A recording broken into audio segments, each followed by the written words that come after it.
Bismillahirrahmanirrahim. Assalamualaikum warahmatullahi wabarakatuh. Al-Fatihah ila rahai sayyidina habibina syafi'ina Rasulillah sallallahu Muhammad ibn Abdullah sallallahu alaihi wa ala alihi wa ashabihi wa azwajihi wa dhurriyyatihi. Anna Allah ya'ali darajatihim bil jannah wa yafa'una bi asrarihim wa anwarihim wa 'ulumihim min qadim wa rafadi fid dini wa dunya wal akhirah wa ja'aluna min hisbihim. يرزقنا محبتهم ويتوفنا على ملتهم ويحشرنا في زمرتهم من عافية وسلامة. ثم الفاتحة صاحب الكتاب السيد أبو عبد الله محمد بن يوسف السنوسي إسماعيل سيف الشروحات كيف البيجري إسماعيل حضرات الوالد الحبيب عبد الله بن مسعود العطاف نفعنا الله بهم بعلومهم. لهم الفاتحة. أعوذ بالله من الشيطان الرجيم. بسم الله الرحمن الرحيم. الحمد لله رب العالمين الرحمن الرحيم مالك يوم الدين. إياك نعبد وإياك نستعين اهدنا الصراط المستقيم صراط الذين أنعمت عليهم غير المغضوب عليهم ولا الضالين آمين. بسم الله الرحمن الرحيم. نويت تعلما وتعليما وتذكرا وتذكيرا ونفعا والانتفاعا والإفادة والاستفادة والحثا على التمسك بكتاب الله سنة رسول الله صلى الله عليه وسلم ودعاء إلى الهدى والدلالة على الخير ابتغاء مرضاته وقربه وثوابه وحسن الخاتمة مع اللطف والعافية وصلاح العاقبة.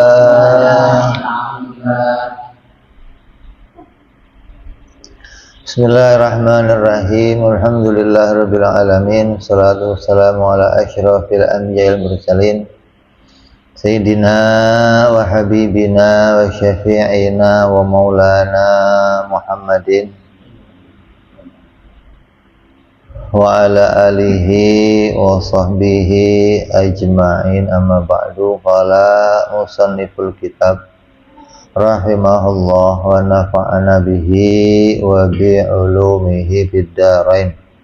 Allahumma aftah qulubana futuhal arifin wa bihikmatika wansur alaina birahmatika ya arhamar rahimin. Ila anqal.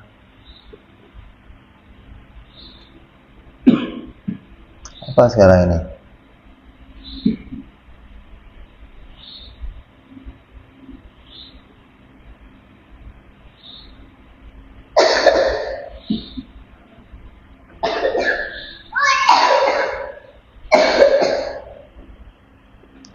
Jawazil a'rad udah ya? Hah? Belum? Udah? Takut memang kepada semua ajaran yang ada di bawah Nabi Muhammad itu. Hal ini memang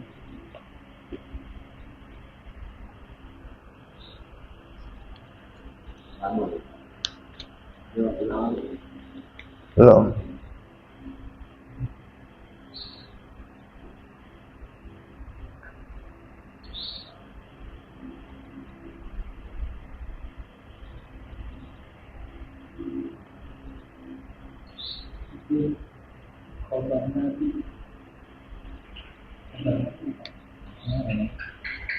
Ya khabar kan udah kan? Sampai kepada sifat wajib, mustahil dan jaiz sudah. Hah?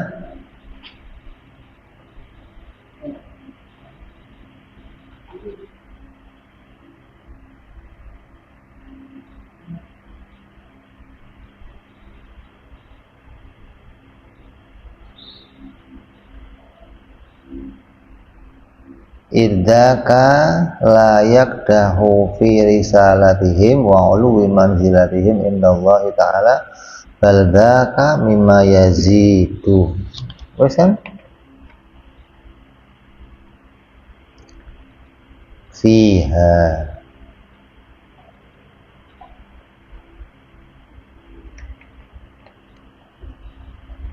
Dia termasuk di dalam makna Muhammadur Rasulullah. Itu termasuk, udah mengimani apa yang wajib bagi para rasul, mengimani apa yang mustahil bagi para rasul, dan mengimani apa yang jaiz bagi para rasul. Termasuk yang jaiz apa? Bersifat bangsa manusia. Artinya bersifat bangsa manusia ini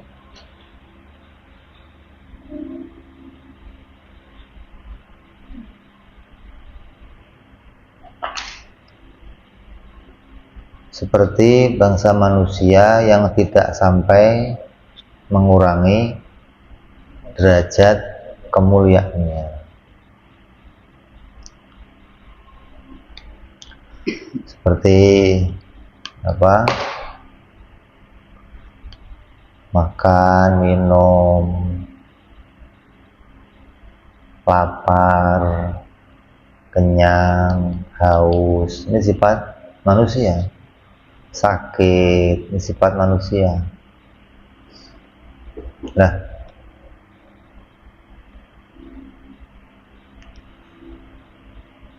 adanya kemuliaan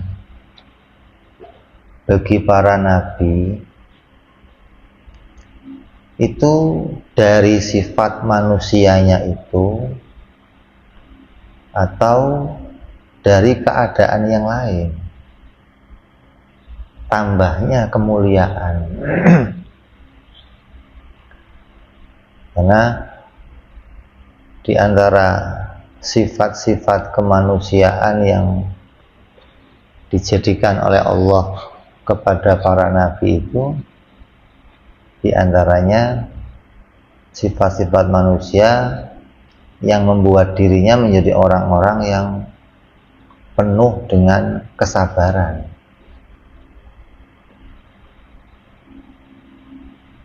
Apakah yang menunjukkan tambahnya kemuliaannya Nabi itu dari sifat manusianya itu atau dari amal perbuatannya? Nabi diberi sakit, Nabi diberikan fakir, Nabi diberikan ujian-ujian berupa musibah-musibah yang lainnya.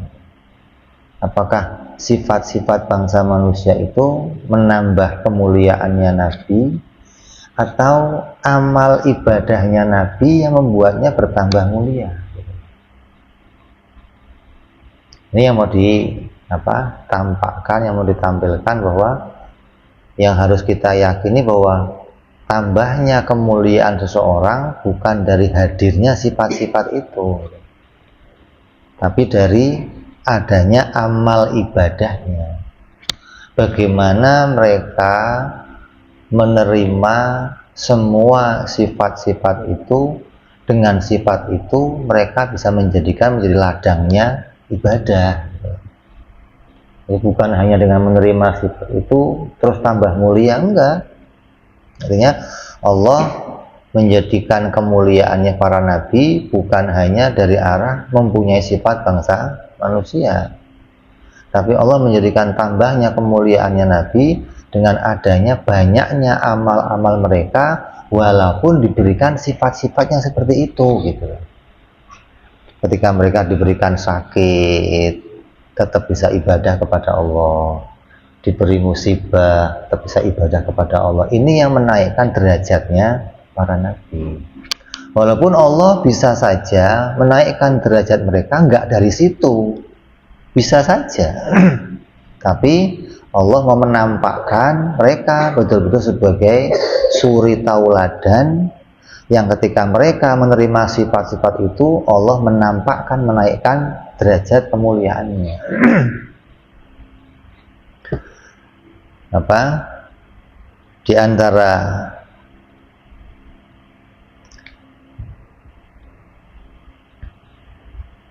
antara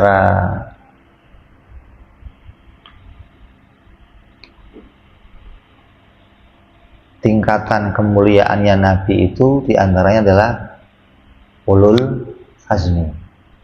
Ulul azmi itu orang-orang yang apa?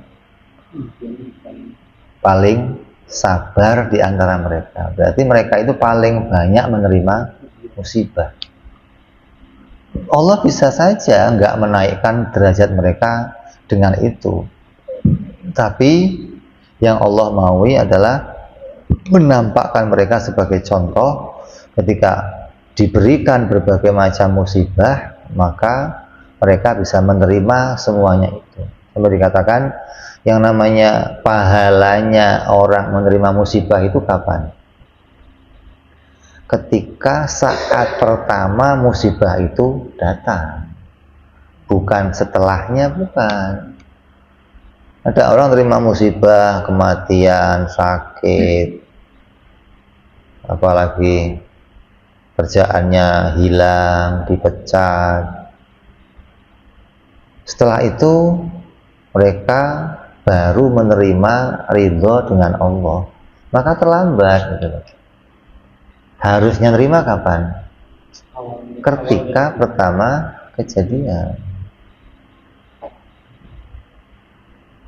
Jadi ketika hal itu terjadi, bagaimana sikap mereka menerima apa yang menjadi takdirnya Allah Subhanahu wa ta'ala.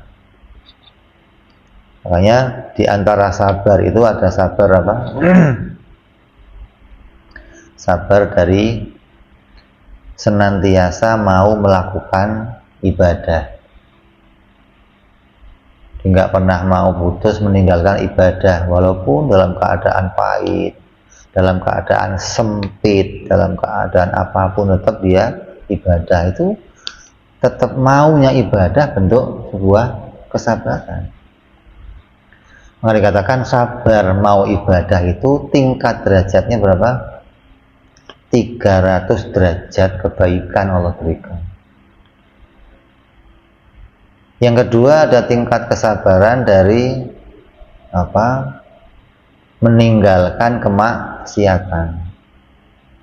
Ketika seseorang itu meninggalkan sebuah kemaksiatan, dia tidak mau melakukan maksiat dengan keadaan yang berat, seperti ketika dia menemukan hal-hal yang dia bisa ngelakuin maksiat tapi dia nggak mau maksiat, maka dia diangkat lagi derajatnya 600 derajat pahalanya. Sampai dikatakan seorang fakir yang tidak mau maksiat, yang dia itu meninggalkan maksiat, ini pahalanya sama seperti orang yang kaya yang beribadah selama 1000 tahun. Satu nafasnya orang fakir yang dia nggak mau melakukan sebuah kemaksiatan, maka sama dengan satu nafasnya, sama dengan pahalanya orang kaya yang ibadah selama 1000 tahun. Ketika orang fakir itu punya kesempatan, kayak dia di pasar, tiba-tiba lihat dompet ngeledak, peperangan hatinya untuk maksiat apa enggak, ambil apa enggak. Ketika dia mempertahankan karena Allah, dia nggak mau maksiat, maka itu nilai pahalanya meninggalkan kemaksiatan, tetap dia bertahan pada ketaatan kepada Allah, itu nilai pahalanya dihitung begitu banyak pahalanya oleh Allah. Sama dengan orang-orang yang menahan syahwatnya. Ketika ente lihat sebuah kemaksiatan, ente nggak bergeming, tetap mau taat. Ini Allah hitung pahala kamu seperti ibadahnya orang-orang yang ahli ibadah selama 1000 tahun, orang kaya yang ibadah selama 1000 tahun. Yang kita sering melewatkan itu kayak orang-orang ahli maksiat, kita terhitung ahli maksiat ketika nggak bisa menahannya hawa nafsu. Ini perang melawan hawa nafsu itu derajatnya istimewa. Kalau diceritakan oleh para ulama itu apa? Kalau sekarang kemaksiatan itu sudah muncul di hadapan kita, nggak lagi muncul di jalan-jalan, enggak. Ketika kamu buka HP, muncul gambar-gambar yang nggak bagus, ente mempertahankannya atau melewatinya, ini yang jadi bentuk peperangan kita. Gitu. Ketika seorang kok bisa mempertahankan dirinya, nggak mau maksiat, maka dia diangkat derajatnya oleh Allah Subhanahu Wa Taala. Itu juga bagian dari sabar dari kemaksiatan. Terus ada lagi sabar dari musibah, sakit, diberikan fakir, diberikan seperti di Palestina sekarang peperangan, dalam keadaan susah, dia menerima apa yang Allah tentukan. Ini bentuk juga kesabaran. Tapi di antara semuanya itu, yang paling tinggi sabarnya adalah sabarnya seseorang yang dicaci maki oleh orang lain, difitnah oleh orang lain. Orang yang sabar dari musibah itu diangkat derajatnya sampai 900 derajat. Jadi 300 derajat, 600 derajat, sampai 900 derajatnya orang sabar. Tapi di antara yang paling tinggi derajatnya ditambah lagi ketika dia menerima musibah berupa cacian dari seseorang, hinaan dari seseorang, fitnah dari seseorang. Dan ini semua ditampakkan oleh Allah kepada para nabi-nabinya. Nabi paling sering menerima itu, dan dia bisa mengatasi semuanya tanpa membalas, tanpa ikut mencaci lagi, tanpa mendoakan yang jelek, tetap malah mendatangi mereka dengan kebaikan, kesabaran. Ini bentuk Allah menaikkan derajatnya para nabi terus menerus, hingga nabi itu sampai pada derajat kedudukan yang paling tinggi di sisi Allah Subhanahu Wa Taala.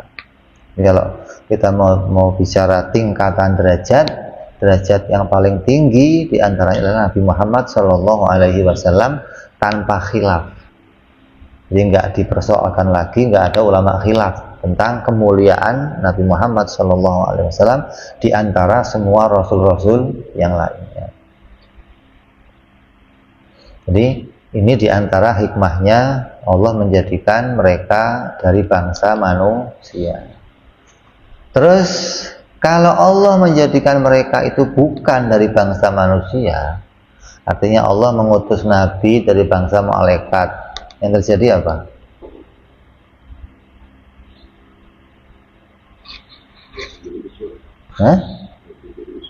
Nggak jadi ujian.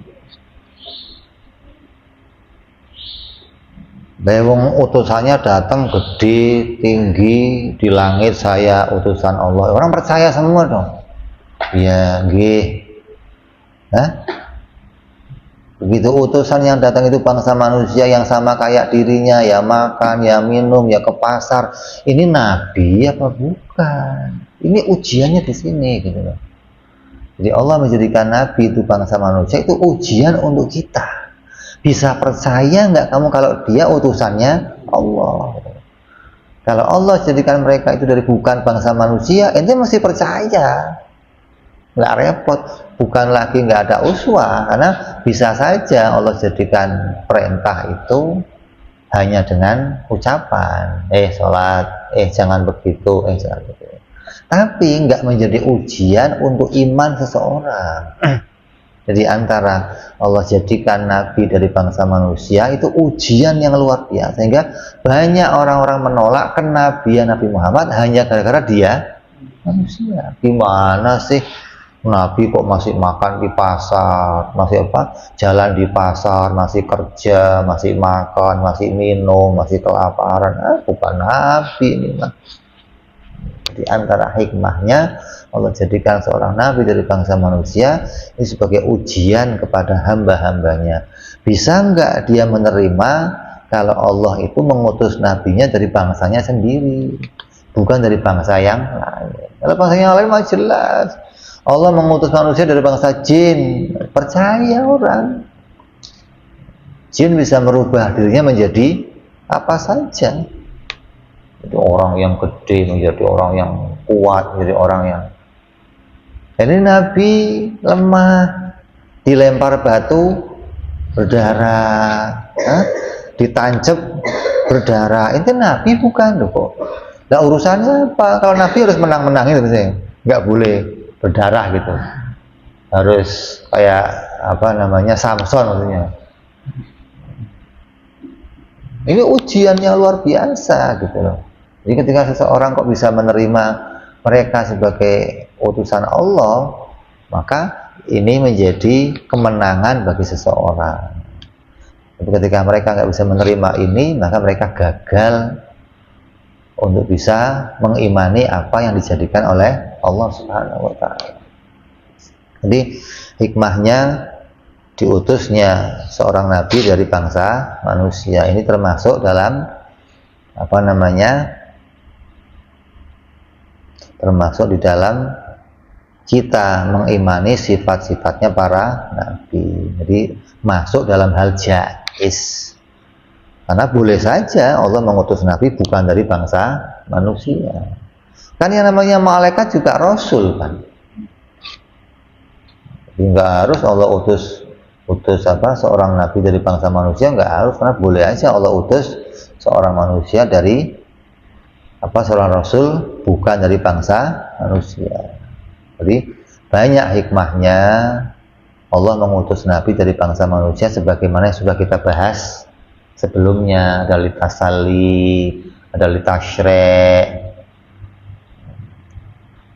sebagai bentuk bentuk tasreknya kita, contohnya kita, untuk menampakkan dunia nggak ada artinya. Ini banyak hikmah yang Allah jadikan dari diutus yang nabi dari bangsa manusia. Maka selesai kita membahas apa yang masuk di dalam sifat-sifat para nabi beserta khobar-khobarnya.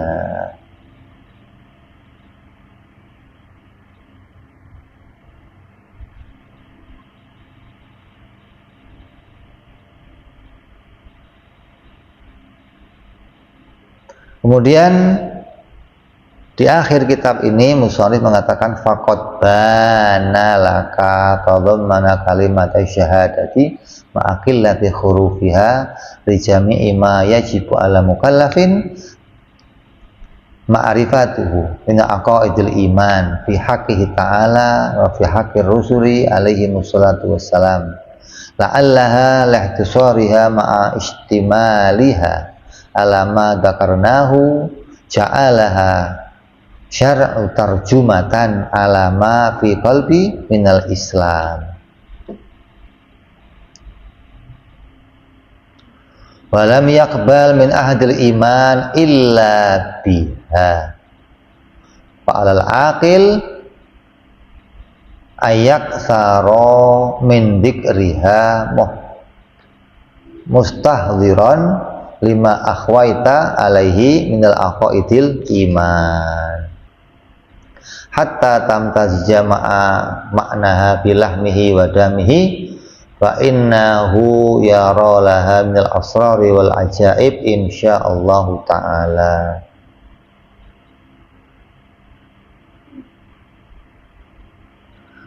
Ma la yadkhulu tahta hasrih wa billahi taufiq la rabba ghairuh wa la ma'buda siwah. Jadi di akhir kitabnya musannif mengatakan faqad bana laka, maka sudah jelas, sudah disimpulkan dari semua, dari awal apa yang dikaji, apa yang disampaikan oleh musonif, semuanya terkumpul, tersimpan di dalam makna apa?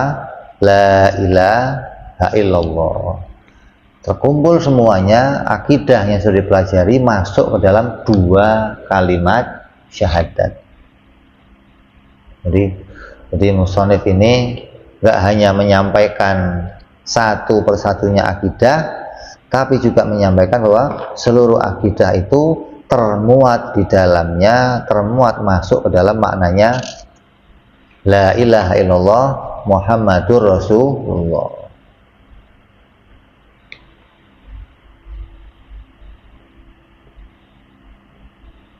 Ma'akillati hurufiha, dengan sedikitnya huruf yang ada di dalamnya. Huruf apa? Hurufnya 2 kalimat syahadat. Katakan hurufnya ada berapa? 24 huruf. Jadi huruf yang sedikit ini bisa memuat seluruh akidah yang sudah kita pelajari, yang jumlahnya ada berapa? 63 akidah, dan mengatakan 64 akidah, semuanya termuat di dalam kalimat la ilaha illallah Muhammadur Rasulullah. Lijami ima yajibu ala mukallafin ma'rifatuhu minal aqaidil iman fi haqqihi ta'ala wa fi haqqi rusulihi alaihi wassalatu wassalam, yang mana di dalamnya berisi tentang aqaid atau pedoman-pedoman tentang iman kepada Allah dan iman kepada para rasul alaihi wassalatu wassalam, yang wajib bagi Allah, yang mustahil bagi Allah, yang jaiz bagi Allah, termuat seluruhnya di dalam 2 kalimat syahadat. Wala'allaha lihtisariha ma istimaliha, dan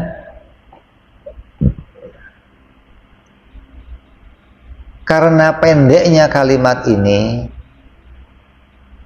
dan karena mencakupnya akan hal-hal semua yang tadi kita bicarakan, yaitu aqaid tentang Allah dan tentang para rasul, alama dzakarnahu ja'alaha syar'u tarjumatan, maka menjadikanlah syara' sebagai tarjumatan. Yang menjadikannya siapa? Allah. Allah menjadikan ini sebagai tarjumatan. Apa itu? Sebagai penampakan. Tarjumatan maknanya apa? Penampakan. Alama fi qalbi minal Islam, bagi orang-orang yang di dalam hatinya ada nilai-nilai keislaman. Walam yakbal mi'amin ahadil iman illa biha, dan tidak sah, tidak diterima iman seseorang kecuali dengan mengucapkan 2 kalimat tersebut.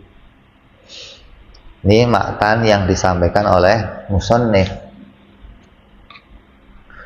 bahwa 2 kalimat syahadat yang semuanya termuat sebagai aqaid ini menjadi penampakan apa yang ada dalam hatinya seseorang.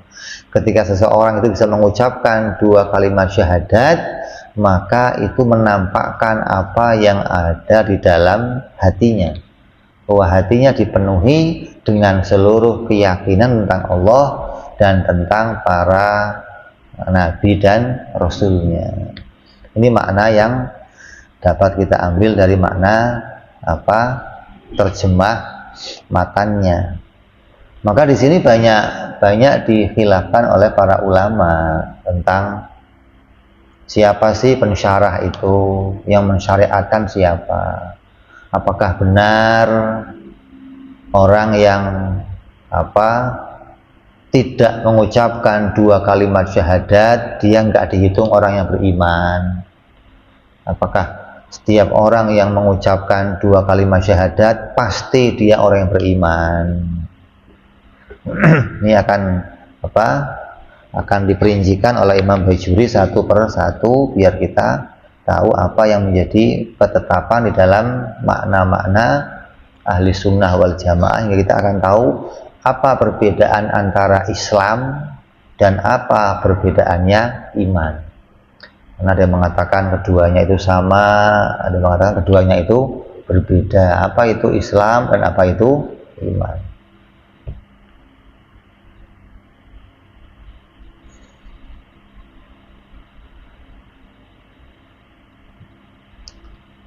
Qaluhu tadhammunu kalimati syahadati, yang itu menjadi terkumpulnya semua akidah ke dalam maknanya dua kalimat syahadat. Ay maknahuma li'anna atadhammuna lidzalika innama huwa maknahuma la huma nafsihuma kama taqaddamal muradu kama taqaddam. Artinya dua kalimat syahadat itu mempunyai makna yang berbeda-beda. Artinya la ilaha illallah punya makna tersendiri, Muhammadur Rasulullah juga punya makna tersendiri. Tapi keduanya seakan-akan disebutkan menjadi satu kalimat. Walaupun dikatakan itu aslinya itu dua kalimat, tapi seringkali orang mengatakan itu satu kalimat karena keduanya tidak lagi bisa dipisahkan. Kalau ada la ilaha illallah, ya di dalamnya ada Muhammadur Rasulullah. Kita tahu Muhammad Rasulullah, ya harus ada la ilaha illallah, nggak bisa dipisahkan. Wal muradu bitadhammuni al makna lidzalika kaunu bi haitsu yu'khadhu minhu ala ma taqaddama bayanuhu. Maka yang dimaksud dengan tadhammun, yang dimaksud dengan terkumpulnya kandungan maknanya dua kalimat syahadat adalah bahwa makna tersebut diambil darinya sebagian dari yang telah dijelaskan terdahulu. Bukan yang dimaksud itu petunjuk yang menunjukkan atau dilalah tadhammun. Jadi ada makna tadhammun. Tadhammun itu makna sebagian dari makna. Sebagian dari maknanya la ilaha illallah, isinya kita ketahui ada sifat-sifat Allah. 20 ini kan sebagian dari sifat-sifat yang wajib bagi Allah, bukan seluruhnya sifat Allah, bukan. Kalau seluruhnya sifat Allah kita tidak bisa mengetahuinya, tapi yang bisa kita ketahui adalah sebagian dari sifat-sifat yang wajib bagi Allah, yaitu adanya mana yang wajib ada 20, mustahil ada 20, ada pula yang jaiz. Jadi bukan makna tadhammun. Wal muradu bi kalimati syahadati, yang dimaksud dengan dua kalimat syahadat adalah la ilaha illallah Muhammadur Rasulullah. Wa thaniyu huma li'annahuma jumlatani. Keduanya adalah dua jumlah. Al awal la ilaha illallah wa thani Muhammadur Rasulullah. Yang pertama adalah la ilaha illallah, yang kedua Muhammadur Rasulullah. Ja'alaha kulla min jumlataini kalimatan, maka dijadikan keduanya seakan mereka menjadi satu kalimat. Fa'afradu fima ba'da haitsu a'ada alaihima al-dhamir mufradan li'anna jumlataini kal kalimatil wahidah, seakan-akan dua kalimat ini sebagai satu kalimat. Kemudian ma'akillati hurufiha, dengan huruf-huruf yang ringkas, dengan huruf-huruf yang sedikit. Li'annaha arba'ata wa ishrun, yaitu jumlahnya berapa? 24 hurufan. Wa kanat kulluha jawfiyah. Il isyaratu ila annahu yambaghi al-ityanu biha min khalisil jawfi wa huwa al-qalb. 24 ini semuanya huruf-huruf jawf. Apa huruf jawf itu? Mahdi, apa? Hah? Huruf jawf itu huruf yang berasal dari dalam. Semua hurufnya dari dalam semua. La ilaha illallah, alif lam alif lam alif lam, semuanya itu kan ha alif lam ha alif lam ha, semuanya huruf-huruf jawfiyah yang berasal dari dalam, bukan huruf-huruf yang di mulut doang. Jadi hurufnya berasal dari dalam. Menunjukkan apa? Menunjukkan bahwa orang yang mengucapkannya betul-betul harus dipenuhi dengan keikhlasan dari dalam hatinya. Karena Allah memilih hurufnya saja huruf-huruf yang dari dalam, bukan huruf yang hanya keluarnya dari lidah gitu loh. Kan nggak ada kaitan sama lidah kan? Dari dalam semuanya gitu. La ilaha illallah, semuanya kalimat ini tersusun dari huruf-huruf jawfiyah.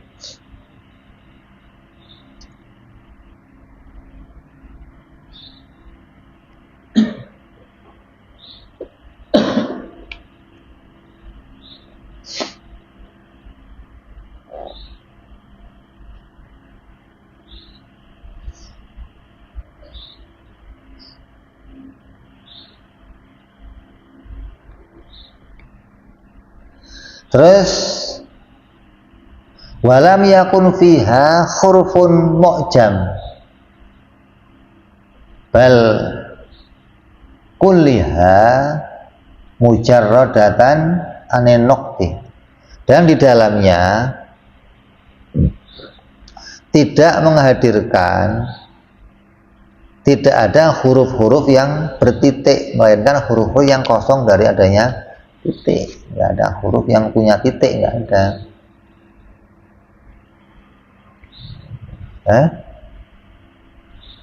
Hurufnya semua nggak mengandung huruf yang ada titiknya.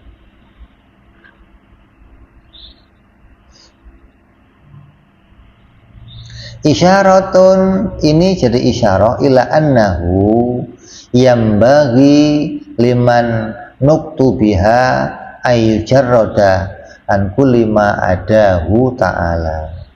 Mengisyarahkan apa? Bahwa orang yang mengucapkannya sudah seharusnya bersih dari segala sesuatu yang selainnya Allah subhanahu wa ta'ala. Ini sudah nggak ada titik-titik yang selain Allah, nggak ada, bersih. Semuanya betul-betul mengagungkan atau mengedepankan tentang kewahdaniyahannya Allah, keesaannya Allah.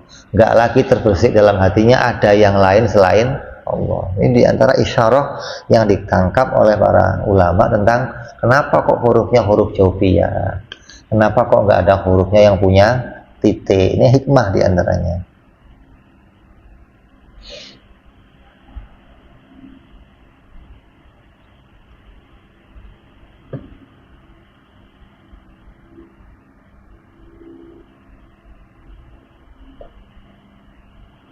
Wakanat, dan adanya arba'atu wa ishrin, 24 hurufan, li'anna al-laila wan nahar arba' wa ishruna sa'ah, juga bagian dari 24 huruf ini menunjukkan adanya waktu sehari semalam itu adalah 24 jam. Wa kullu hurufin, dan setiap huruf yang ada di dalamnya yukaffirul dzunub sa'ah, menjadi pengampunan dari tiap-tiap dosanya seseorang setiap waktu. Makanya di dalam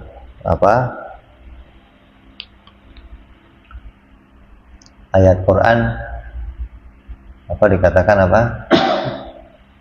fa'lam annahu la ilaha, terusan ayatnya apa? Terus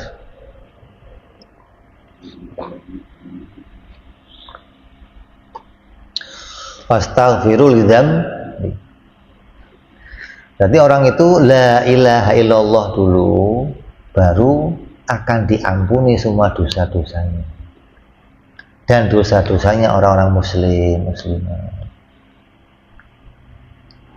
Makanya di dalam mazhab Syadziliyah, orang itu dengan mengucapkan la ilaha illallah itu akan diampuni dosa-dosanya. Orang kafir saja yang dosanya itu kekafirannya sudah 50 tahun, 60 tahun, 70 tahun, dengan mengucapkan la ilaha illallah semua dosanya diampuni, dihapus. Tapi ada sebagian madhab di dalam zikir la ilaha illallah, dia istighfar dulu, astagfirullah, baru la ilaha. Padahal tuntunannya la ilaha illallah dulu baru istighfar. Artinya seseorang itu akan diampuni dosa-dosanya dengan mengucapkan la ilaha illallah. Artinya kamu nggak usah istighfar lagi, nggak apa-apa, gitu maksudnya. Karena kalimat ini akan menjadi pengampunan atas dosa-dosa kamu. Pokoknya jadidu imanakum bila ilaha illallah. Perbarui iman kamu dengan la ilaha illallah. Karena dengan kamu memperbanyak kalimat ini akan jadi pengampunan untuk dosa-dosanya seseorang. Jadi ada dua madhab tuh. Ada yang kalau kamu dosanya banyak cukup la ilaha illallah Muhammadur Rasulullah. Ada yang kalau kamu dosanya banyak ya istighfar dulu baru ngucapin la ilaha illallah Muhammadur Rasulullah. Ini perbedaan mazhab di dalam tasawuf.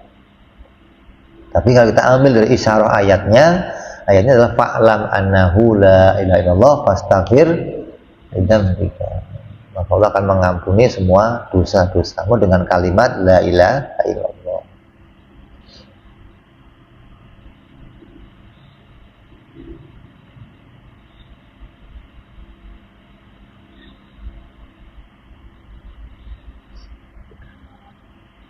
Wa kanat sab'u kalimat, dan di dalamnya ada 7 kalimat.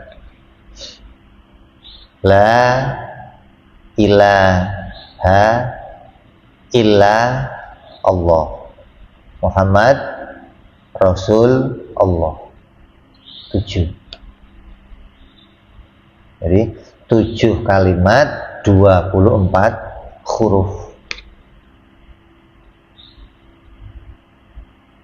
Waqala Fakhrul Razi, Imam Fakhrul Razi ini seorang yang dikatakan ahlu dalil, seorang yang dikatakan punya alfud dalil, 1000 dalil di dalam mengetahui Allah.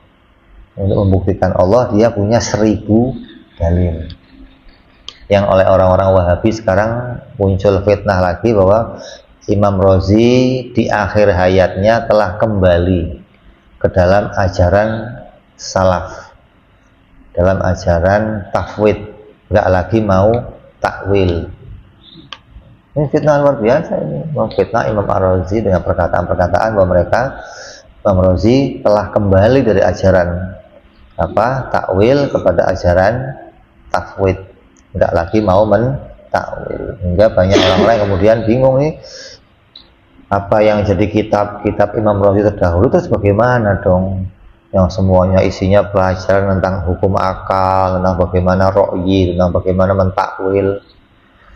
ketika adanya fitnah-fitnah begini. Wahabi biasa bikin fitnah begitu biasa, artinya untuk mengklaim dirinya orang yang benar, bahwa orang-orang besar juga kembali kepada ajaran mereka.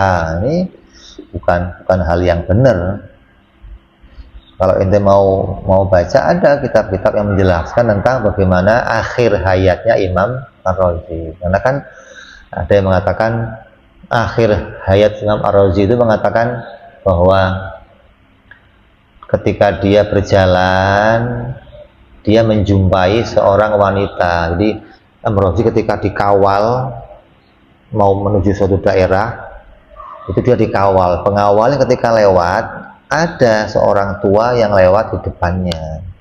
Kemudian ditanya, ini siapa lewat kok dikawal dengan pengawal begini, siapa? Wah, ada Imam Ar-Razi. Dia nggak tahu, ini orang yang punya 1000 dalil untuk mengetahui Allah Subhanahu wa Ta'ala. Kata dia, kesian. Kata orang tua itu, kesian.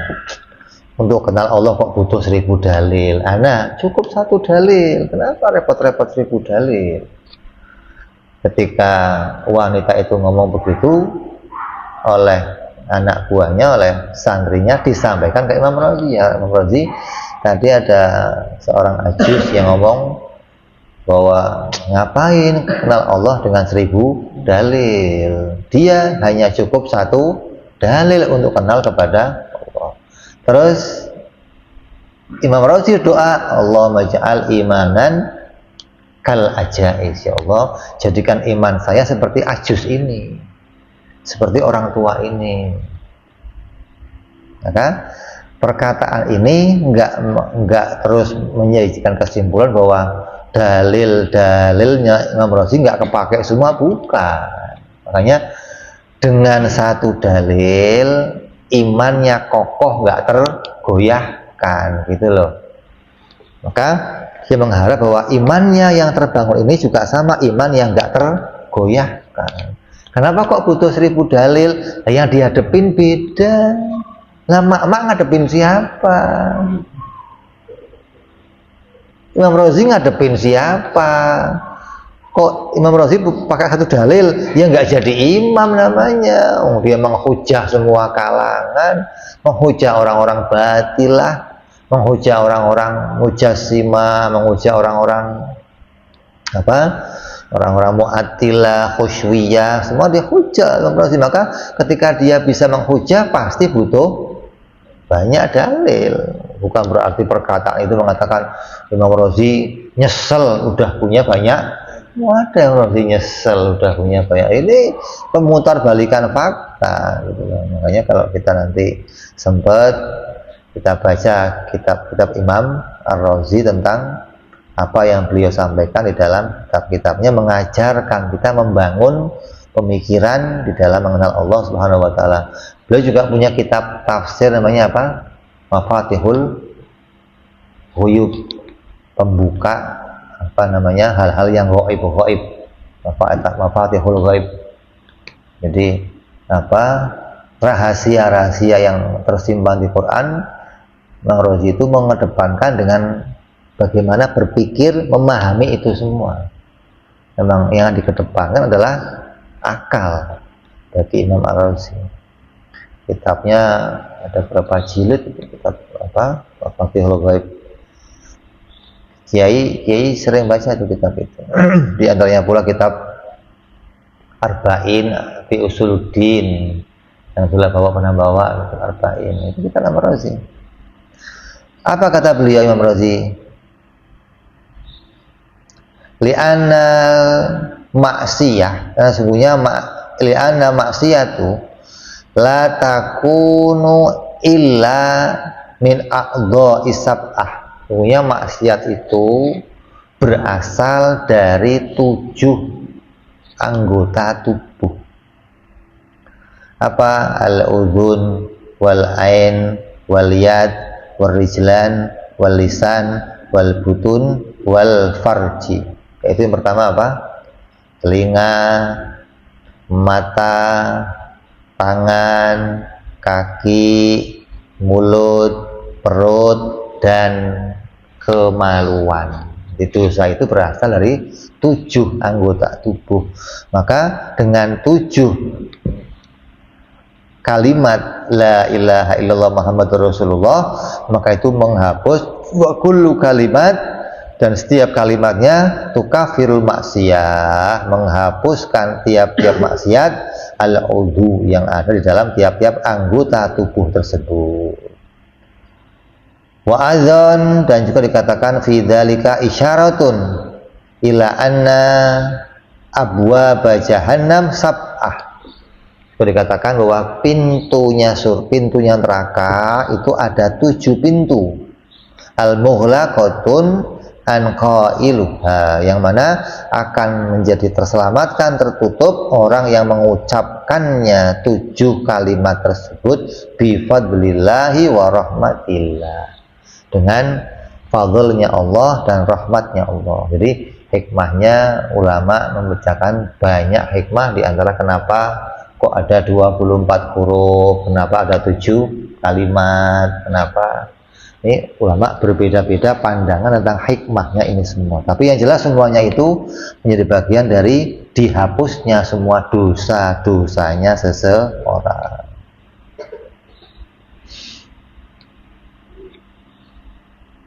Terus ma'akillati hurufiha,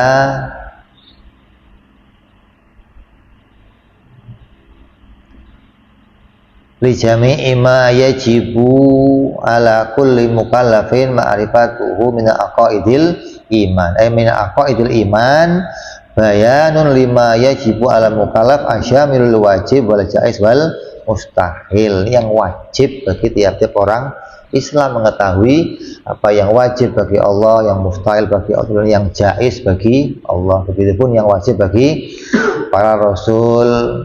Semuanya wajib diketahui oleh tiap-tiap orang Islam. Yang nggak tahu bagaimana, yang nggak tahu hukumnya dosa. Ini pendapat yang disepakati oleh para ulama. Adapun yang khilaf, hukumnya apa?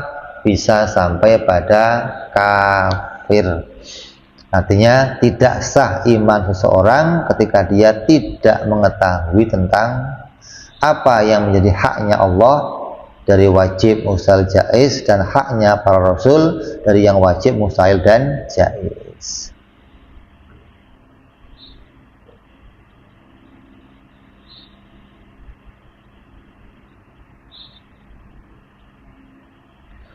Wala'allaha,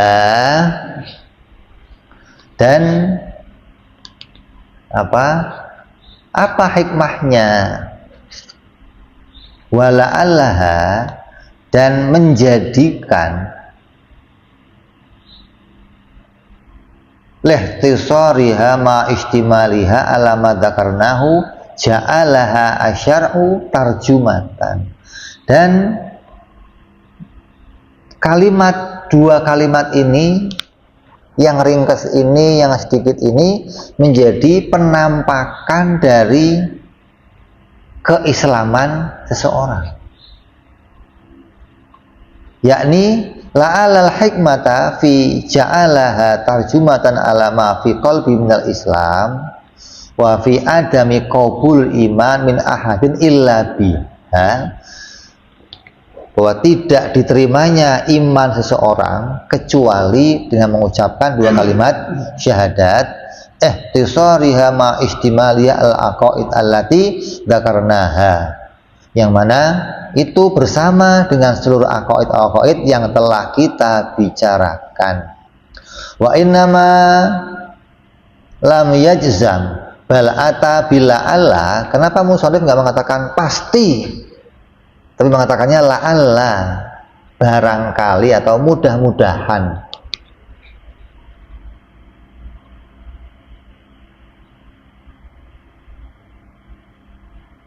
Bila ala alati bitaroji, karena musonif di sini dengan adanya roja ta'adduban ma'al bari subhanahu wa ta'ala, kepada Allah subhanahu wa ta'ala, bi'adami dakwah, dengan tidak adanya mengatakan bahwa al ilmul ghaib ma'an nabi sallallahu alaihi wasallam, id la yukhitu ahadan bi asraril kalimatihi illallah, karena nggak ada yang tahu rahasia-rahasia dari kalimat itu kecuali Allah Subhanahu wa ta'ala. Maka musannif mengatakan mudah-mudahan atau berharap bahwa kalimat ini adalah kalimat yang dengan mengucapkannya diterimalah Islamnya, imannya seseorang, walaupun ada hikmah yang lain yang Allah ketahui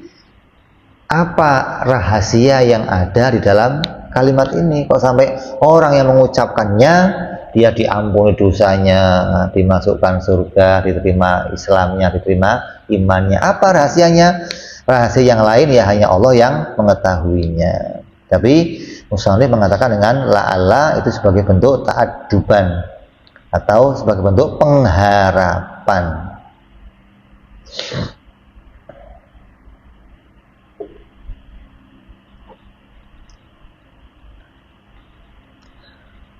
Fayajuzu ayyakuna sirru fi dzalika ghairu madzakar, dan boleh saja rahasia yang di dalamnya bukan hanya yang disebutkan oleh musannif tapi punya rahasia yang lainnya. Lihtisariha ay qillati hurufiha lama taqaddam min annaha 24 hurufan wa qalu ma istimali ma'naha wa qalu ala ma dzakarnahu ay min al-aqaidis sabiqah. Wa ja'alaha syar'u, dan menjadikannya syara', yaitu siapa? Asyar'u fihi anna syar'a ka syari'ah bimana al-ahkam asyari'ah wa laysat bija'alatin wa yujabu bi annahu ala takdiri mudhaf. Ini bentuk hurufnya. Siapa? Asyar'u itu siapa? Yang menjadikan apa? Yang menjadikan ini sebagai bentuk syara'. Ya asyari' wa huwallahu haqiqatan. Hakikatnya asyari' yang menjadikan syariah adalah Allah Subhanahu wa ta'ala. Wa nabiyyu majazan. Kalau kita mengatakan nabi sebagai pensyariatnya itu bentuk majaz saja. Asalnya yang hakikat ya Allah yang mensyariatkan. Kalau kita ngomong ini, oh ini syariatnya nabi, itu majaz gitu loh. Bukan yang sebenarnya. Aslinya apa? Ini syariat yang ditetapkan oleh Allah sebagai pembuatnya, Nabi sebagai penyampainya, atau sebagai orang yang menampakkan syariat itu kepada kita.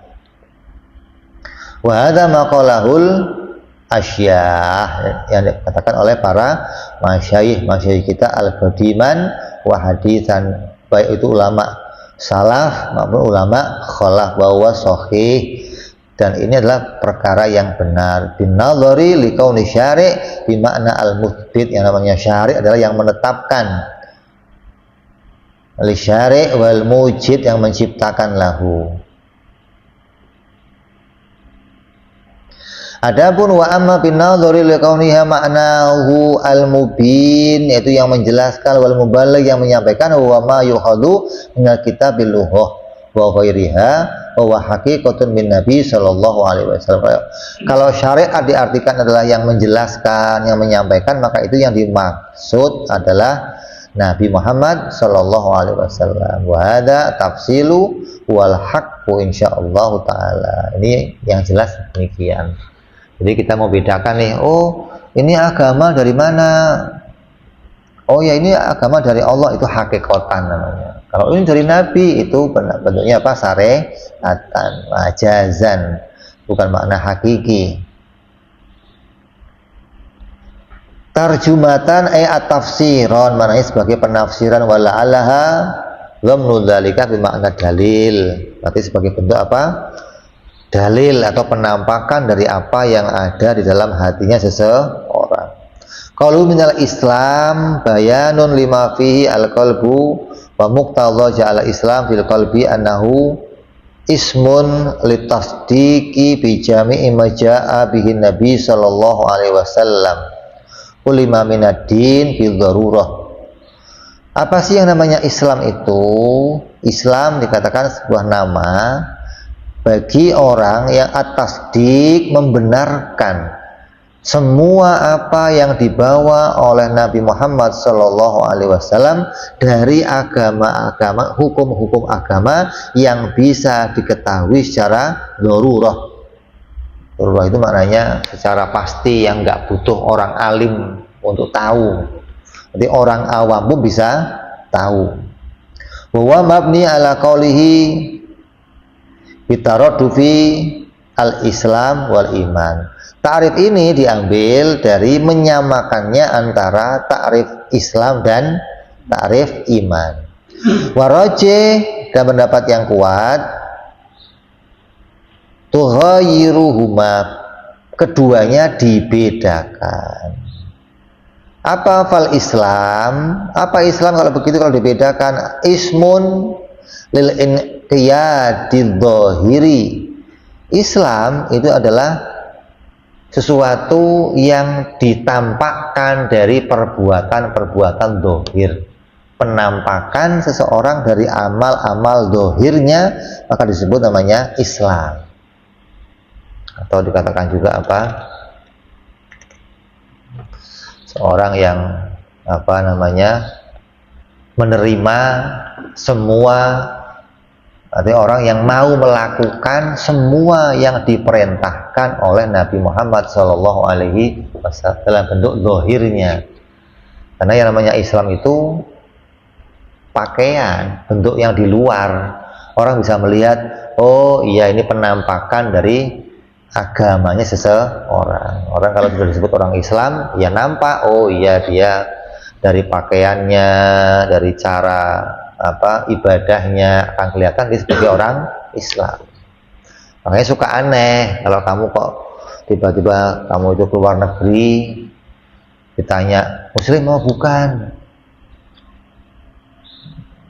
Kadang orang aneh, udah pakainya peci, namanya siapa? Oh namanya Abdullah, orang Islam. Oh namanya aja Abdullah. Kok Islam atau bukan? Ini kadang orang aneh gitu loh. Artinya dia sudah menampakkan apa-apa yang dohir, masih ditanya Islam atau bukan. Nah Islam itu adalah penampakan dohirnya seseorang. Wal iman, adapun iman, ismun litasdikil batin, adalah nama untuk seseorang yang dia di dalam hatinya meyakini atau membenarkan. Naam, huma mutalazimani. Betul, keduanya talazum. Talazum itu nggak bisa dipisahkan. Kalau orang sudah menampakkan, berarti dalam hatinya membenarkan. Orang yang dalam hatinya membenarkan, maka dia akan menampakkan. Keduanya disebut talazum.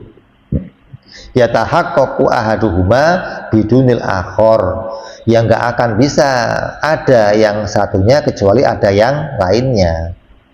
Lakin dzalika innama yakunu idza i'tabara fi kulli minhuma kaunuhu munjian wa illa fala talazum.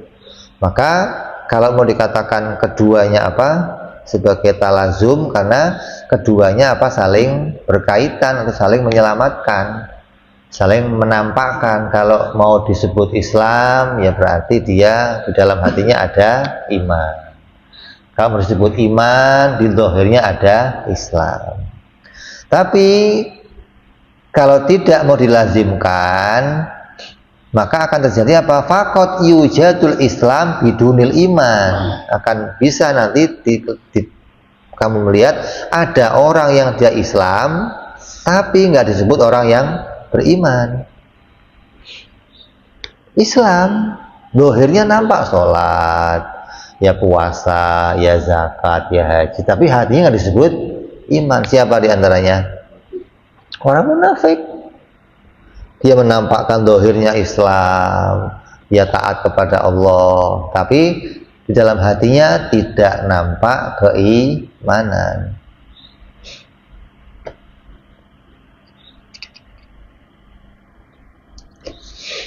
Jadi ada yang mengatakan itu sinonim, Ada yang mengatakan apa?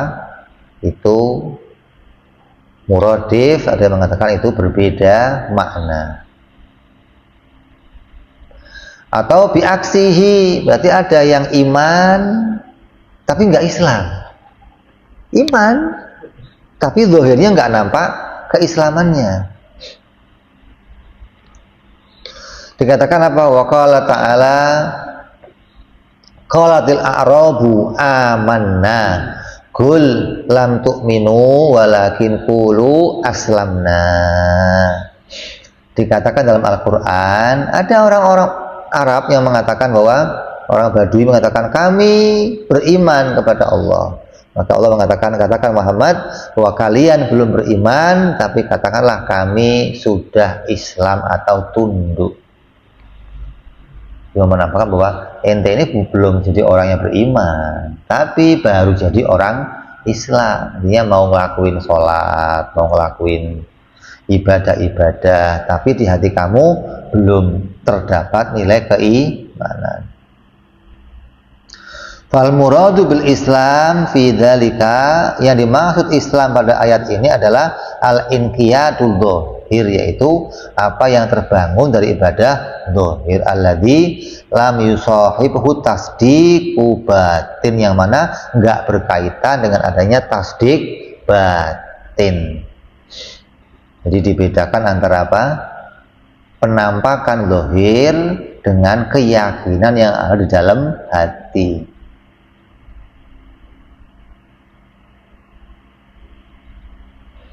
Terus dikatakan walam yaqbal min ahadil iman illa biha, dan enggak diterima iman seseorang kecuali dengan dua kalimat syahadat.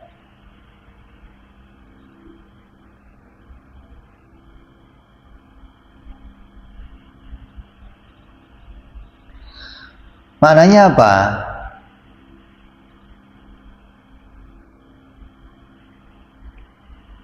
Wal muqtadha dzalika annaha syartun li sihatil iman. Dengan kalimat ini akan menjadikan bahwa dua kalimat syahadat menjadi syarat sahnya iman.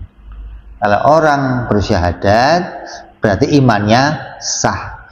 Maka pernyataan ini bahwa qaulud dhaif, ini adalah perkataan yang dhaif, bukan perkataan yang hak atau bukan perkataan yang kuat.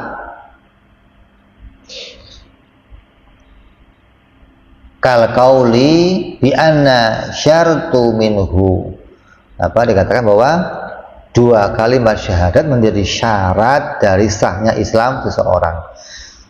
Kalau ini yang pendapat ini dhaif, kemudian warrajih, dan pendapat yang kuat annaha syartun li ijra'il ahkami dunyawiyah faqat. Maka yang rajih apa? Apa fungsinya dua kalimat syahadat?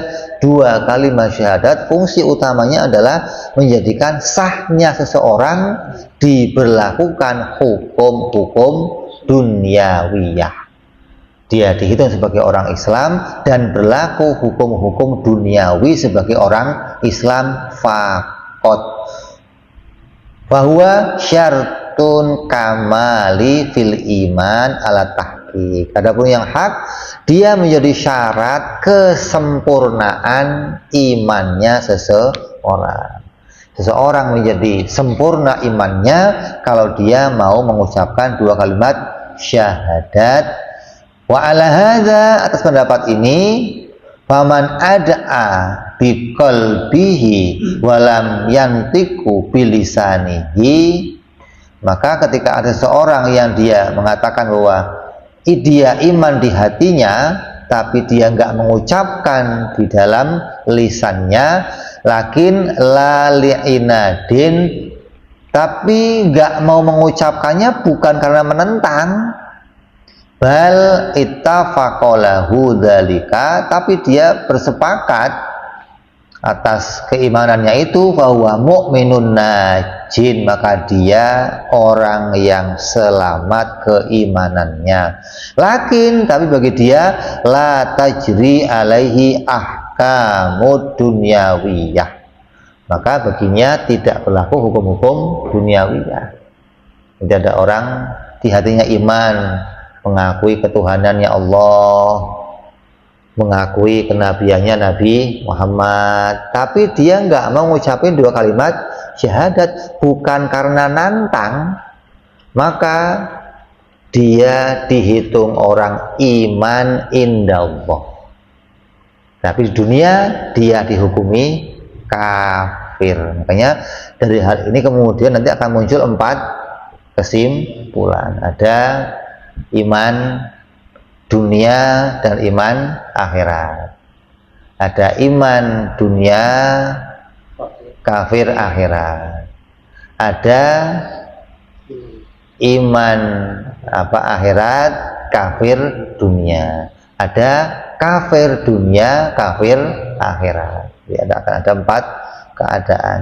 Maka ini pula yang kemudian menjadi pembahasan bagaimana hukumnya tentang Abu Thalib, pamannya Nabi Muhammad SAW, yang ketika dia disuruh ngucapin syahadat tapi dia tidak mau. Tapi dia sepakat dengan semua ajaran Islam, bahwa itu benar semuanya, gitu loh. Kenapa? Abu Thalib itu orang-orang yang membela perjuangannya Nabi Muhammad. Kalau dia nggak membenarkan, bela nggak kira-kira? Ya nggak mau bela. Tapi dia nggak mau ngucapin 2 kalimat syahadat, maka dia dikatakan di dunia dia kafir, tapi di akhirat dia beriman. Jadi apalagi kita pendapatnya para habaib, kita mengimani tentang, meyakini tentang keimanannya Abu Thalib radhiyallahu anhu. Jadi walaupun ada ulama yang mengatakan mengkafirkan Abu Thalib, tapi kita para habaib meyakini tentang keimanan keselamatannya Abu Thalib nanti di akhirat.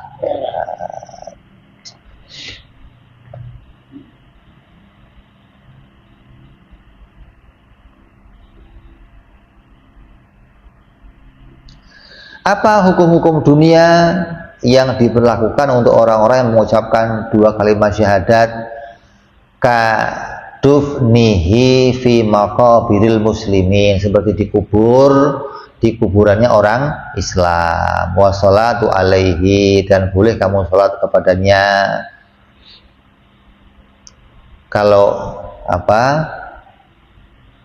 nyembelih, sembelihannya boleh dimakan, boleh kawin sama anaknya orang Islam. Ini karomahnya mengucapkan 2 kalimat syahadat. Ini ngucapinnya aja dapat kebaikan di dunia.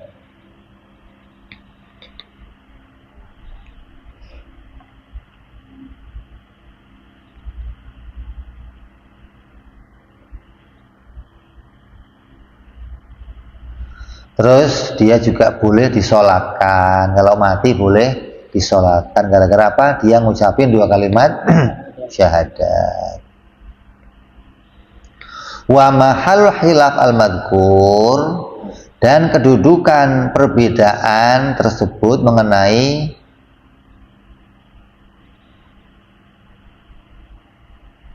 fil kafiril asli, bagi orang yang kafir asli. Artinya orang yang kafir asli, kalau dia ngucapin syahadat maka diberlakukanlah hukum-hukum dunia. Ya dong.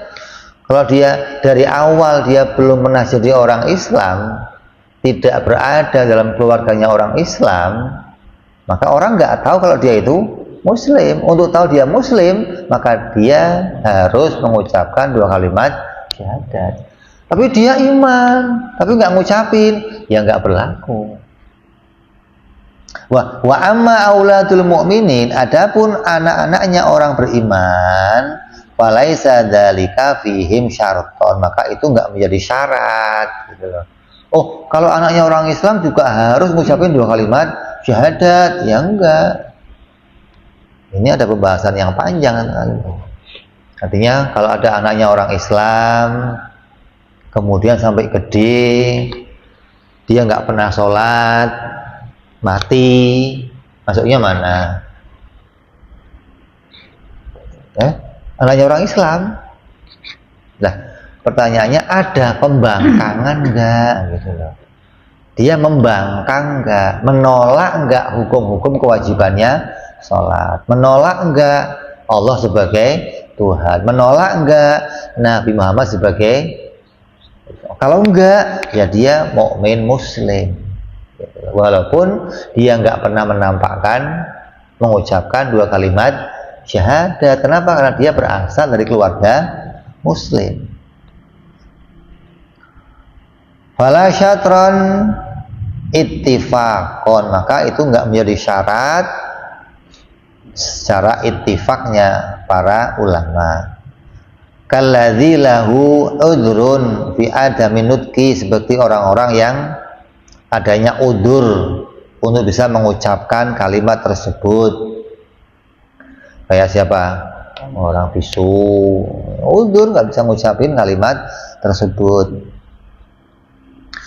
Fayahkumu alaihi bil iman, maka dihukumi dia tetap orang-orang yang iman. Wa ilam yantiku, walaupun mereka tidak mengucapkannya biha aslan. Ya, artinya betul-betul dia nggak bisa mengucapkannya. Naam, tajibu alaihi nutku biha fis sholat duna ghairiha, tapi wajib baginya mengucapkannya dalam sholat, bukan di dalam yang lainnya. Ya, dia nggak harus ikrar di luar sholat, asyhadu alla ilaha illallah wa asyhadu anna Muhammad Rasul, nggak usah.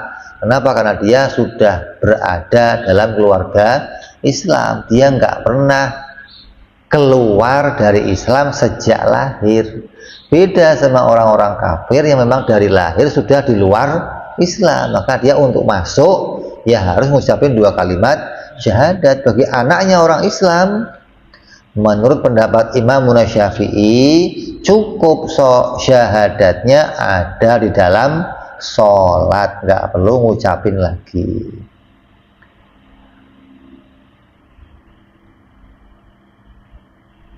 Khilafan lima qalahul Imam Malik, beda pendapatnya Imam Malik radhiyallahu taala anhu, min annahu yajibu alaihi marratan wahidatan kal hamdi wassalati wassalam al nabi sallallahu alaihi wasallam. Seperti pendapat Imam Malik mengatakan wajib tiap orang Islam, anaknya orang Islam mengucapkan sekali seumur hidup dua kalimat syahadat. Wajib seumur hidup mengucapkan sekali alhamdulillah. Wajib sekali seumur hidup mengucapkan sholawat dan salam kepada Nabi Muhammad. Tapi kewajibannya wajib apa? Syar'i, bukan wajib usuli. Kalau dia tinggalkan hukumnya dosa. Kalau ada kok anaknya orang Islam dari kecil nggak pernah ngucapin kalimat ini, gimana hukumnya? Dosa, bukan kafir. Tapi Imam Syafi'i mengatakan kalau enggak, hukumnya bagi kita Imam Syafi'i sunnah. Kalau ada orang Islam kok mau ketika anaknya balik dipanggil, nak ucapin dua kalimat syahadat, hukumnya sunnah. Kayak apa? Nawaitu an aqra'a kalimat syahadati fi umri maratan wahidah, asyhadu an la ilaha illallah wa asyhadu anna Muhammad Rasul. Itu hukumnya apa? Sunnah. Bagi Imam Malik hukumnya wajib. Kalau enggak dia berdosa.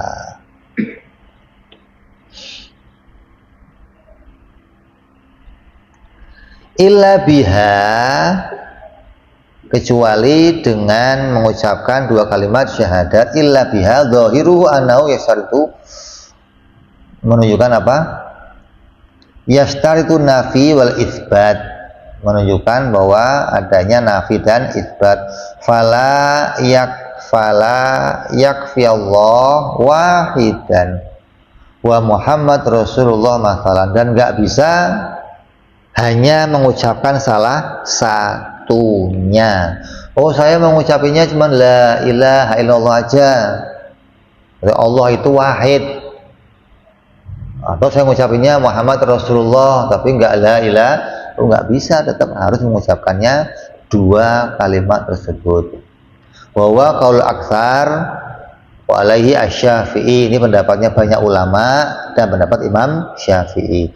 Kalau imam yang lain ada, nggak harus ucapinnya asyhadu alla ilaha illallah, nggak harus, yang penting kalimat yang mengisyarahkan kepada mengakui ketuhanannya Allah dan mengakui kerasulan Nabi Muhammad. Kalimatnya nggak harus pakai asyhadu alla ilaha illallah. Imam Syafi'i, oh enggak, harus kalimatnya asyhadu alla ilaha illallah, nggak boleh diganti yang lain. Bagi imam yang lain, Imam Malik boleh kayak apa? Allah wahid, Muhammad Rasul boleh, yang penting masih mengakui apa namanya, Allah itu Tuhan yang esa, Nabi Muhammad sebagai utusannya Allah. Tapi Imam Syafi'i, oh nggak bisa. Kenapa? Karena kalimat asyhadu itu punya nilai khusus, punya makna yang istimewa di dalam maknanya apa? Asyhadu yang nggak bisa digantikan dengan makna yang lainnya.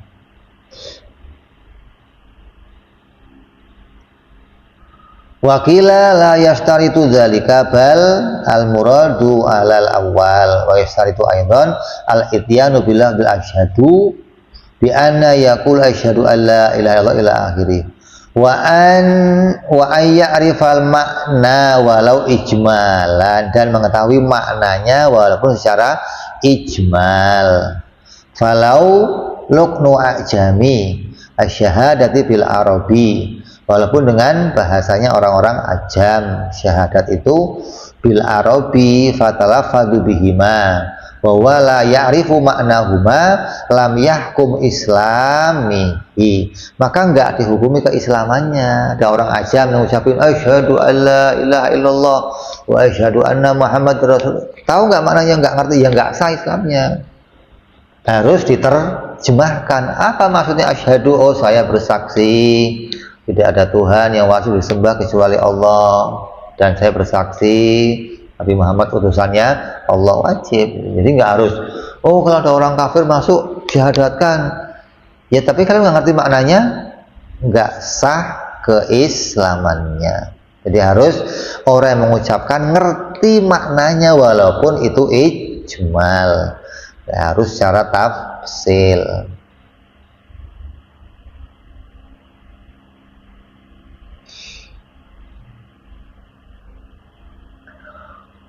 Wa ayyartabu falau aksi fi syahadati lam yasih, dan nggak boleh dibalik-balik ngucapinya asyhadu anna Muhammad Rasulullah dulu baru asyhadu alla ilaha illallah lam yasih islamihi ala mu'tamad, atas pendapat yang mu'tamad. Ini pendapat Imam Asy-Syafi'i.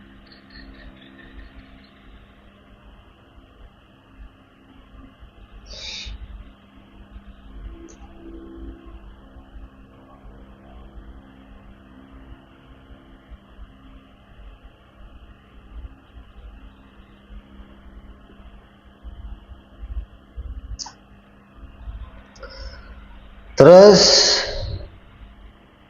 ini cara mengucapkannya dengan benar, nggak pakai mat yang terlalu apa, panjang. La ilaha, nggak sah gitu loh. Jadi kalau mau syahadatin orang nggak usah dipanjangin apa, matnya. Kalau panjang mati gimana? Terus ada lagi yang orang yang keliru lagi memaknai apa? Hati-hati orang yang mengatakan la ilaha illallah, kalau sampai la ilaha mati kafir. Hati-hati nih. Kadang sering kita dengar orang-orang yang mau mentalkin orang mati. Jangan talkinnya la ilaha illallah, nanti kalau dia cuma ngomongnya la ilaha mati kafir dia. Orang yang meyakini begitu berarti setiap waktu dia kafir. Masuk lagi. Berarti orang yang ngomong la ilaha kafir, illallah muslim. La ilaha kafir, illallah muslim. Nggak boleh. Jadi kamu nggak boleh meyakini orang yang mengucapkan la ilaha itu kafir, enggak gitu. Karena ketika ngomong la ilaha itu nggak pernah menafikan ketuhanannya Allah, enggak. Maka itu ada penjelasan nanti di dalam kitab Ad-Dasuki, dijelaskan jelas itu bagaimana mengucapkan kalimat tersebut hingga makna yang benar ketika melafatkannya bagaimana ada. Jangan sampai kita ikut-ikutan orang-orang yang kemudian mentalqin mayit dengan cukup Allah Allah Allah Allah. Karena Nabi mengatakan lakinu mayitakum bila ilaha illallah, talqinkan mayit orang yang mau mati di antara kamu dengan la ilaha illallah, bukan dengan kalimat Allah Allah Allah.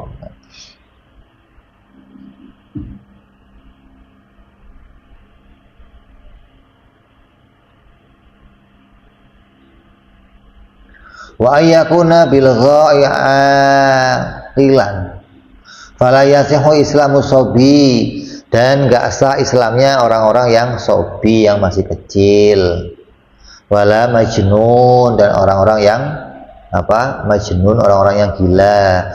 Nanti gak sah Islamnya orang yang kecil itu, maknanya orang yang masih kecil ini yang gak dihitung sebagai orang Islam secara syariatan, gitu maksudnya loh. Kalau dia mati gimana? Ya, dia matinya masuk surganya yang surganya bukan surga orang yang taklif. Beda sama orang yang udah mukallaf, akan dia dihitung Islam dan masuk surganya orang-orang yang taklif. Tapi secara umum anaknya orang Islam juga disebut sebagai orang Islam.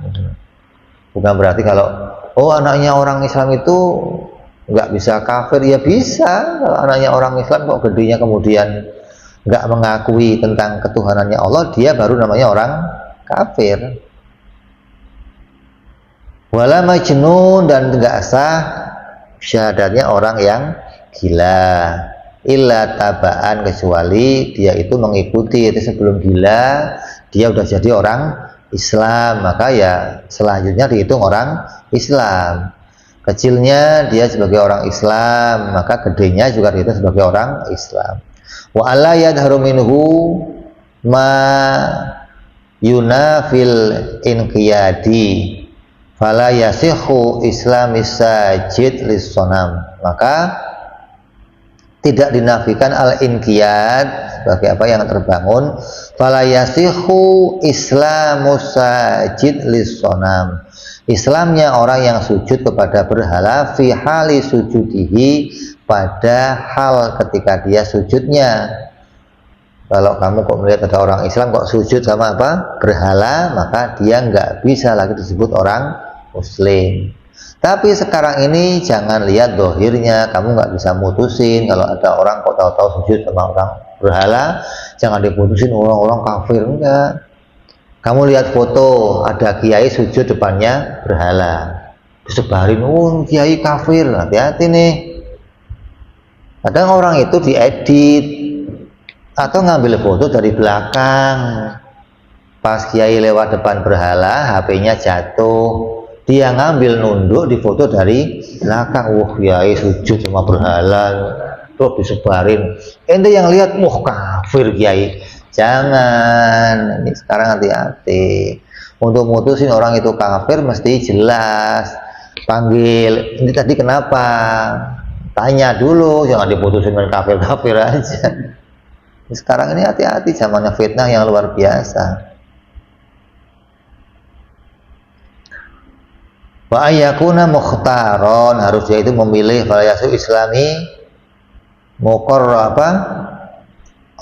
nggak sah Islamnya orang yang dipaksa, illa idza kana khurriyan au murtaddan, kecuali dia itu orang-orang yang bebas atau orang-orang yang murtad.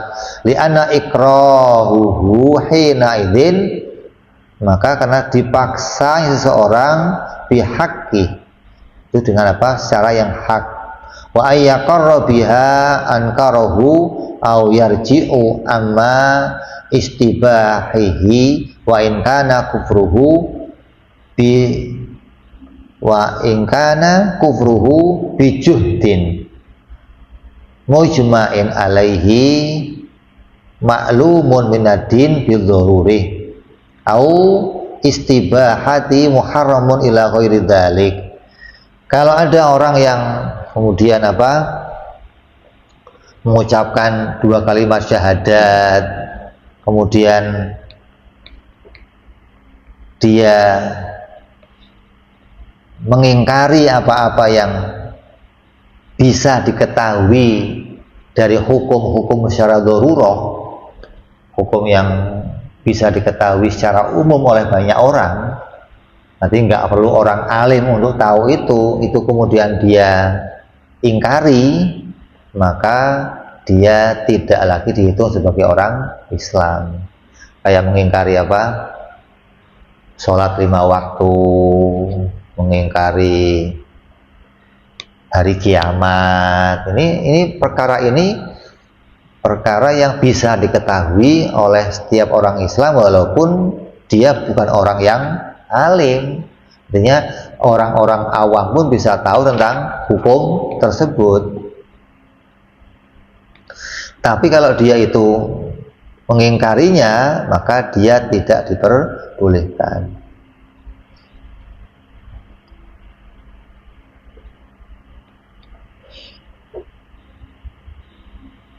Tapi kalau yang diingkari itu perkara yang hanya orang alim yang tahu, nggak bisa dikatakan kafir. Nanti perkara-perkara yang khusus, oh saya mengingkari adanya hukum waris untuk bapak sekian, ya nggak kafir. Kenapa? Karena dia memang nggak tahu hal itu gitu loh. Itu yang tahu hanya ulama. Ketika dia dijelaskan, oh ternyata begitu. Nah, tapi kalau yang diingkari hal-hal yang bisa diketahui secara mudah dalam agama, maka hukumnya dia kafir. Maka dikatakan oleh ulama asyurudul Islam bila istibahi akilun bulughun adamul ikrah wa nutqu bi syahadatain wal walah wasadisu atartibu fa'lam wa mana.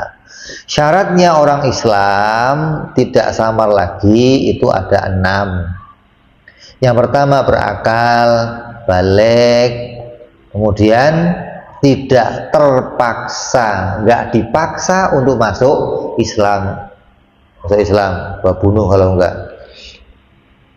Terus dia dengan kesadarannya mengucapkan 2 kalimat syahadat, kemudian berurutan dalam mengucapkannya, nggak dibolak balik atau nggak hanya salah satunya, dan tartib, maka ketahuilah dan amalkanlah.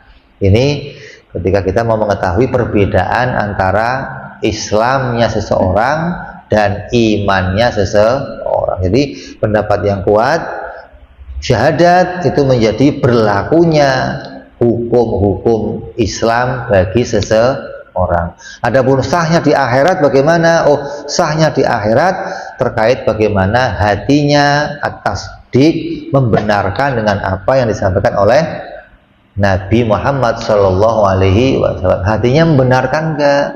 Kalau nggak benerin bagaimana? Ya nggak diterima Islamnya nanti di akhirat. Jadi nggak hanya bentuk berlakunya hukum dunia, tapi juga bagaimana imannya di hatinya bisa menjadikan dia diterima nanti di akhirat.